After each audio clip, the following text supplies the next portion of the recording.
What if the biggest financial events in history were things no one saw coming? What if the future of your wealth will be shaped by surprises you cannot predict? Hello and welcome to Smart Wealth. Today, we're exploring a fascinating chapter of the psychology of money, surprise.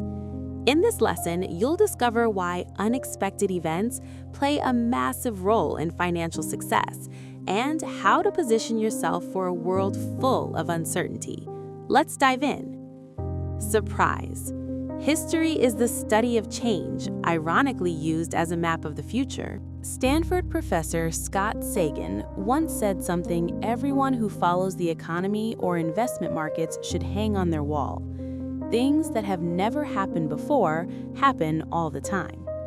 History is mostly the study of surprising events, but it is often used by investors and economists as an unassailable guide to the future.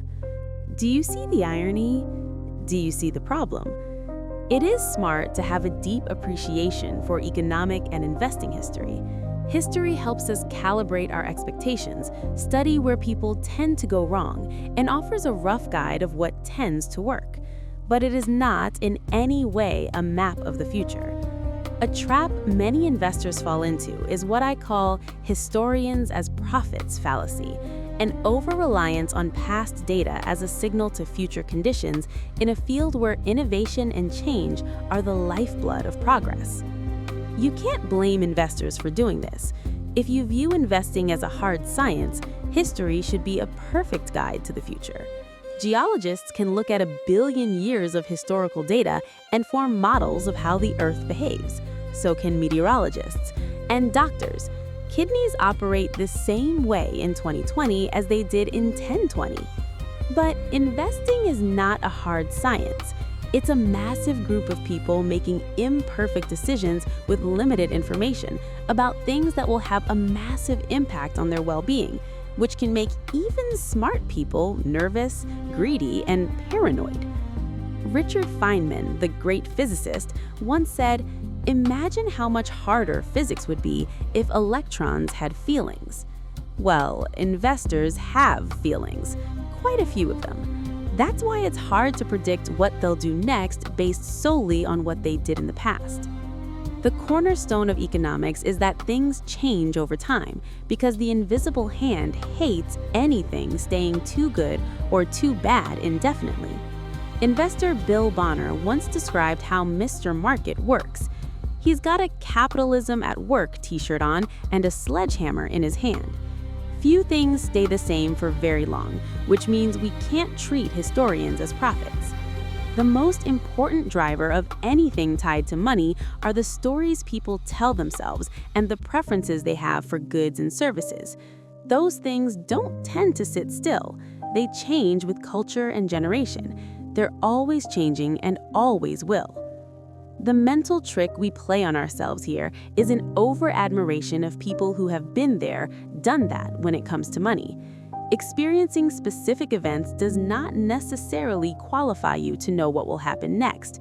In fact, it rarely does, because experience leads to overconfidence more than forecasting ability. Investor Michael Batnick once explained this well. Confronted with the argument that few investors are prepared for rising interest rates because they've never experienced them, the last big period of rising interest rates occurred almost 40 years ago. He argued that it didn't matter because experiencing or even studying what happened in the past might not serve as any guide to what will happen when rates rise in the future. So what? Will the current rate hike look like the last one or the one before that? Will different asset classes behave similarly, the same, or the exact opposite? On the one hand, people that have been investing through the events of 1987, 2000, and 2008 have experienced a lot of different markets. On the other hand, isn't it possible that this experience can lead to overconfidence, failing to admit you're wrong, anchoring to previous outcomes? Two dangerous things happen when you rely too heavily on investment history as a guide to what's going to happen next. One, you'll likely miss the outlier events that move the needle the most. The most important events in historical data are the big outliers, the record-breaking events. They are what moved the needle in the economy and the stock market: the Great Depression, World War II, the dot-com bubble, September 11th, the housing crash of the mid-2000s. A handful of outlier events play an enormous role because they influence so many unrelated events in their wake. 15 billion people were born in the 19th and 20th centuries, but try to imagine how different the global economy and the whole world would be today if just 7 of them never existed. Adolf Hitler, Joseph Stalin, Mao Zedong, Gavrilo Princip, Thomas Edison, Bill Gates, Martin Luther King. I'm not even sure that's the most meaningful list, but almost everything about the world today would be different if these 7 people hadn't left their mark. Another way to put this is that 0.00000000004% of people were responsible for perhaps the majority of the world's direction over the last century. The same goes for projects, innovations, and events. Imagine the last century without the Great Depression, World War II, the Manhattan Project, vaccines, antibiotics, ARPANET, September 11th, the fall of the Soviet Union. How many projects and events occurred in the 20th century? Billions, trillions, who knows? But those 8 alone impacted the world orders upon orders more than others. The thing that makes tail events easy to underappreciate is how easy it is to underestimate how things compound. How, for example, 9/11 prompted the Federal Reserve to cut interest rates, which helped drive the housing bubble, which led to the financial crisis, which led to a poor jobs market, which led to tens of millions to seek a college education, which led to $1.6 trillion in student loans with a 10.8% default rate. It's not intuitive to link 19 hijackers to the current weight of student loans, but that's what happens in a world driven by a few outlier tail events. The majority of what's happening at any given moment in the global economy can be tied back to a handful of past events that were nearly impossible to predict. The most common plot of economic history is the role of surprises. The reason surprises occur is not because our models are wrong or our intelligence is low. It's because the odds that Adolf Hitler's parents argued on the evening 9 months before he was born were the same as them conceiving a child. Technology is hard to predict because Bill Gates may have died from polio if Jonas Salk got cranky and gave up on his quest to find a vaccine. The reason we couldn't predict the student loan growth is because an airport security guard may have confiscated a hijacker's knife on 9/11. That's all there is to it. The problem is that we often use events like the Great Depression and World War II to guide our views of things like worst-case scenarios when thinking about future investment returns. But those record-setting events had no precedent when they occurred. So the forecaster who assumes the worst and best events of the past will match the worst and best events of the future is not following history. They're accidentally assuming that the history of unprecedented events doesn't apply to the future.